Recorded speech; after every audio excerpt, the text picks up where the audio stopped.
பல வருஷம் கழிச்சு வடிவேலனோட நடிக்கிறேன்னு ரொம்ப சந்தோஷப்பட்டேன். ஆனால் ஒரு பக்கம் ஒரு பயம் அதிகம். சுந்தர் சார்கிட்ட சொன்னேன், தலைவர் ஃபஸ்ட்டு சீன் வச்சிடாதீங்க, கண்டிப்பாக என்னால் ஒரு 10 டேக் 12 டேக் எடுப்பேன். ஏன்னா வின்னர் நடிக்கும்போது நான் எவ்வளோ டேக் வாங்கினேன்னு எனக்கு தான் தெரியும். ஏற்றி விட்டையில் இறக்கி விட்றா அந்த ஒரு ஷாட்டுக்கு மட்டும் கிட்டத்தட்ட 12 டேக் வாங்கினேன். மொட்டை வெயில் ட்ரிவாண்டத்தில். சுந்தர் சார் சொல்கிறாரப்பா இதுக்கு மேலே ஃபிலிமும் இல்லை, என்னால் பொறுமையும் இல்லை, இந்த ஒரு ஷாட் முடிச்சிருந்தாரு. பட் அதே வைப்பு தான் வந்து நான் கேங்கர்ஸ் நடிக்கும்போது ரொம்ப பயந்து நடந்தேன். ஒவ்வொரு ஷாட்டுக்கும் இத்தனை வருஷம் பழக்கமானாலும் அண்ணனோட நடிக்கிறதுல எனக்கு மிகப்பெரிய பெருமை. ஏன்னா அவர் வந்து எங்கள் ஐயா சொன்ன மாரி கடவுள் அருள் பெற்றவர். மற்றவங்களை சிரிக்க வைக்கிறது அவ்வளோ சாதாரண விஷயம் இல்லை. அதுவும் எங்கள் டயட்டரோட காம்பினேஷனில் இந்த படம் பெரிய வெற்றி அடையும். தியேட்டரில் பாருங்கள். Thank you so much. சூப்பர்ண்ணா, தேங்க்யூ ஸோ மச். மைக் அப்படியே பாஸ் பண்ணுங்க. எப்போ எப்படி இப்படி இளமையாக இருக்கிறதுன்னு மட்டும் போகும்போது டிப்ஸ் மட்டும் கொடுத்துட்டு போயிருக்கேன் எனக்கும் ஆசைக்கும். அதேதான் அண்ணன் பேசுங்கண்ணா. அண்ணன் வணக்கண்ணே. வணக்கம். அதாவது என்னன்னா ஃபர்ஸ்ட் எடுத்தோடனே அண்ணன் வந்து இந்த தம்பியான்னு கூப்பிடுற வார்த்தையிலேயே வந்து எல்லாருமே மெல்ட் ஆயிடுவோம். அந்த அளவுக்கு வந்து எல்லாரும் நல்லா இருக்கணும். நான் போன பாதையில நிறைய முட்கள் இருந்தது, அதெல்லாம் அகட்டிட்டு படிக்கட்டுகள் இருக்கிற இடம் மட்டும் சொல்றேன், நீங்க ஏறி வாங்க தம்பின்னு சொல்லக்கூடிய ஒரு நல்ல மனிதர். அண்ணா நீங்க சொல்லுங்கண்ணே, கேங்கர்ஸ்ல உங்களுடைய ரோல் பற்றி. உண்மையிலே இந்த புகழ் எல்லாம் இது இயக்குனர் மட்டுமே சாரும். விச்சனாக்கு முதல்ல நன்றி சொல்லணும். விச்சனா தான் முதல்ல எஸ்எம்எஸ் அமைச்சு எனக்கு மெசேஜ் பண்ணாங்க, கோபி எங்கே இருக்கேன் அப்படின்னு கேட்டாங்க. அண்ணா நான் இங்கே தான் இருக்கேன் சொல்லுங்கண்ணா அப்படின்னு. நீ ஒரு நாள் வாடா அப்படின்னு சார், நான் அப்போ தான் இந்த படத்தை கமிட் ஆகிட்டேன், நீ நடிக்கிற அப்படின்னு. எனக்கு பயங்கர சந்தோஷம். இன்னொரு பக்கம் பெரிய பயம். சுந்தர்சி சாரை தூரத்தில் வந்து பார்த்துருக்கேன் நான். எப்படி இருப்பார், பெருசாக கோவப்படுவாரா அப்படிலான்னு. நாங்கள் ஹோட்டலில் தங்கும்போது அண்ணா வந்து சார் வந்து பெரிய பேசியிருந்தார். முதல் டைம் கை கொடுக்க சொல்ல கை அவ்வளோ சாஃப்டாக இருந்தது. 6 அடி 2 அங்குலம் ஹைட்டு, கை வந்து பயங்கர சாஃப்டாக இருந்தது. பயங்கர சார் அவர் அப்படி தான் இருப்பாரா இல்லை கை மட்டும் சாஃப்டாக இருந்தது. ஆனால் உண்மையிலேயே ஷார்ட்டுக்கு ஒரு சொல்ல அப்படி தான் இருப்பார். சார் கூட 1000 படம் பண்ணலாம், நீ எவ்வளோ படம்னு அடிக்கலாம். ஏன்னா கோவமே வராது அவருக்கு. பெரிய கஷ்டப்படுத்த மாட்டார். என்ன தேவையோ அதை மட்டும் பண்ணால் போதும் என்பதை ரொம்ப அழகாக தெளிவாக புரிய வைப்பார். ரொம்ப ஜாலியாக நடிச்சு வரணும்ல, பெரிய சந்தோஷம் எனக்கு. எங்கள் மக்கள் எல்லாருமே சிறந்த மக்கள். அவங்க கூட நடிக்கும் போது நானும் நல்லா நடித்தேன் அப்படின்னு நினைத்து எல்லா மக்களும் இங்கே இயக்குனர் சாரும். எனக்கு சின்ன வயசில் காலேஜ் படிக்க சொல்ல பெரிய ஆசை, வடிவேலன் கூட பண்ணணும் அப்படின்னு. அண்ணா கூட பண்ணும்போது அவர் பிறவி கலைஞர், அவர் மைமர், சூப்பர் மைமர் அண்ணன் பண்ணுற பர்ஃபார்மன்ஸை பார்த்தா ஆட்டோமேட்டிக்காக நமக்குலாம் சிரிப்பு ஆட்டோமேட்டிக்காக வரும். அவர் உடல் மொழி அப்படி இருக்கும். 2 பேரோட காம்படிஷன் அப்படி சிறப்பாக ஒர்க் அவுட் ஆகி தம்பியா. இதில் நன்றி சொல்ல விஷயம் தான். ஏடி தம்பி எல்லாருக்கும் பெரிய வாழ்த்து, வெங்கட் சாருக்கு பெரிய வாழ்த்து சொல்லணும், பத்ரி சாருக்கு பெரிய வாழ்த்து. எங்களுக்கெல்லாம் ரொம்ப மெனக்கட்டு நிறைய விஷயத்தை கற்றுக் கொடுத்தாங்க, அதுக்கு பெரிய நன்றிங்க ஐயா. ஏடிஸ்க்கு எல்லாருக்கும் பெரிய நன்றி. அந்த கோ ஆர்டிஸ்ட் எல்லாருக்கும் பெரிய வாழ்த்துக்கள். இந்த படம் கண்டிப்பாக சிறந்த படமாக இருக்கும். அந்த மாட்டு கருத்துக்கள் அருள் இன்னும் வரல, அருளோட அவரும் சூப்பராக பண்ணியிருக்காங்க. அண்ணாவும் அவர் சார்பாக அவருக்கும் அண்ணாக்கும் பெரிய வாழ்த்துக்கு சொல்லிடுறேன். வாழ்த்துக்கள். இந்த மறக்காமல் இந்த படத்தை தேட்டரில் போய் படம் பாருங்க, எல்லாருக்கும் ரொம்ப பிடிச்ச படமாக இருக்கும் கண்டிப்பாக. Thank you Munishkanth sir. சார் உங்களை பார்த்தாலே ஒரு மாதிரி நல்ல ஃபீலிங்கா இருக்கு சார். ஆமா சார், ஜாலியா இருக்கு பார்த்தாலே.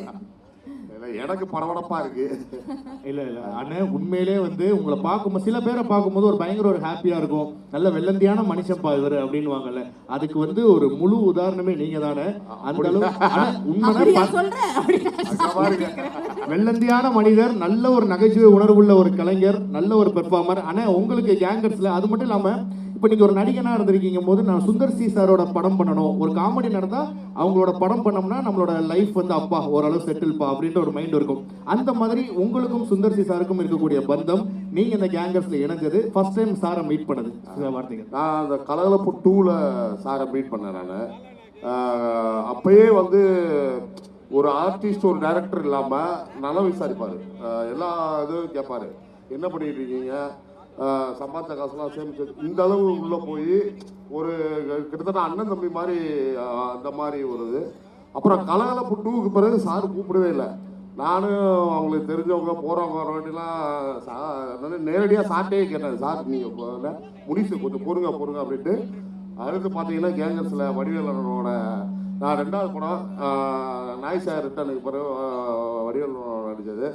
அது எனக்கு பெரிய இதாக இருந்துச்சு. சரி இதுக்காக தான் இவ்வளோ நாள் வெயிட் பண்ண வச்சுருக்காங்களோ அப்படின்ட்டு. இந்த படத்தை பொறுத்தளவு நான் எதுவுமே பண்ணலை, ஏன்னா 2 பெரிய ஜாம்பவான்களும் இருக்காங்க. அதனால் அவங்க சொன்னதை நான் அதை மட்டும் நான் செஞ்சேன். இதில் ஒரு பார் ஓனராக ஒரு கேரக்டர் பண்ணியிருக்கேன். இந்த கேங்கர்ஸ் வந்து கண்டிப்பாக எல்லாத்துக்குமே கேலப்பாக இருக்கும் அப்படின்னு நான் நம்புகிறேன். சூப்பர்ண்ணே.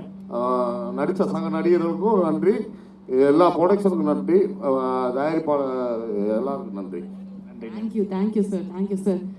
பக்ஸ் சார், அதாவது நீங்க நடிச்சாலே அந்த படத்துல பக்ஸ் காசு அள்ளுங்கிற மாதிரி தானே, அப்படி ஹிட் ஆயிடுது சார். அவ்வளோ நல்லா இருக்கு எல்லாமே. வருதோ இல்லையோ பேர்லயாவது இருக்கணும்ல சார். காசு ஆமா வரணும், பேர்ல இருக்கணும்ல. அது கரெக்ட். என்னாச்சு? காசு வரணும்னா பேர்லயே இருந்தா நல்லது தானே கரெக்ட் அப்படின்றாரு கரெக்ட் அவரு. கரெக்ட், உண்மையேதான். நியாயமா தான் பேசியிருக்காரு. நான் கூட வந்துட்டு ஆஷ்காஷ்னு மாத்திக்கலாம்னு இருக்கேன், ஆஷிகாஷ் அப்படின்ற மாதிரி. என்னது இல்ல ஆசி கேஷ் காசா? கேஷ் வரும் அப்படின்றதுக்காக தெரியல. வாங்குற 5க்கும் 10க்கும் இதெல்லாம் தேவைதானா ஆசி? என்ன சூப்பர். பக்ஸன்ன வந்துட்டு ஏற்கனவே சொன்ன மாதிரி, அதாவது இப்ப சில பேருக்கு தான் வந்துட்டு படங்கள் வந்து அடமொழி ஆகும். நிழல்கள் ரவி அந்த மாதிரிலாம் சொல்லுவாங்க, ஜெயம் ரவி அந்த மாதிரிலாம். இப்போ ரவி மோகனா மாறிட்டாரு. பட் இருந்தாலும் இந்த பக்ஸ் அப்படின்றது ஒரு மிகப்பெரிய ஒரு அடையாளமா மாறி இருக்கு. ஸோ ஆனால் நீங்க வந்து பொதுவாக ஒரு வில்லத்தனமான ஒரு கேரக்டர் பண்ணாலும் சரி, அது வந்து பார்த்தீங்கன்னா தேட்டரை விட்டு வெளில வந்து உங்களை அடிக்கணும் போலே இருக்கும். அதே சமயம் ஒரு யதார்த்தமான ஒரு கேரக்டர் பண்ணீங்கன்னா கட்டி பிடிக்கணும் போல இருக்கும், சரி இப்படி நடிக்கிறாங்க அந்த மனுஷன் அப்படின்ட்டு. ஸோ நீங்கள் எப்படி ஒரு சீனை வந்து பர்சீவ் பண்ணுவீங்க? அண்ட் சுந்தர் சி அண்ணனோட இப்போ அவங்களோட யூனிவர்ஸ்குள்ளே அவங்களோட ஃபேமிலிக்குள்ளே போகும்போது எப்படி நீங்கள் ரெடி ஆவீங்க? அண்ட் எப்படி ஓப்பன் பேப்பராக போயிருவீங்களா? நீங்கள் கேட்ட முதல் கேள்விக்கு அது மோஸ்ட்லி ரைட்டிங்கில் இருக்கும். டைரக்டர்ஸே வந்து கைட் பண்ணுவாங்க. ஸோ அங்கேருந்தா இன்ஸ்பிரேஷன் வருது. சுந்தர் சி சார் படத்தில் இதுதான் ஃபஸ்ட் டைம் நான் பண்ணுறேன். It's a blessing. ஒரு ஒரு ஒரு ஜென்டில்மேன் டைரக்டர், எந்த இதுவுமே கிடையாது. எந்த ஒரு இவ்வளோ படம் பண்ணியிருக்கோம், இவ்வளோ பெரிய ஹிட்டு. சார் கூட நான் ஒரு 35 டேஸ் இருந்தேன். அந்த 35 டேஸில் அவர் ரொம்ப பெருமையாக சொன்னது ஒரே விஷயந்தான். என்னென்னா சார் பண்ண 30 படத்துலேயும் ஒரு 30 என்ன சொல்லுவீங்க, லைட் பர்சன், கிரெயின் பீப்புள், இந்த மாதிரி ஒரு 30 பேர் வேலை பார்க்குறாங்க எல்லா படத்துலையும். அந்த ஒரு விஷயத்தை தான் சார் வந்து ரொம்ப பெருமையாக சொன்னது. Hats off you sir, hats off you. Thank you sir. So இது பெரிய பிளெஸ்ஸிங். அதோட பெரிய போனஸ் என்னென்னா வடிவேல் அண்ணன் கூட. வடிவேல் அண்ணனை வந்து தேட்டரில் பார்த்து ரசித்து ஒரு சாதாரண ரசிகன்.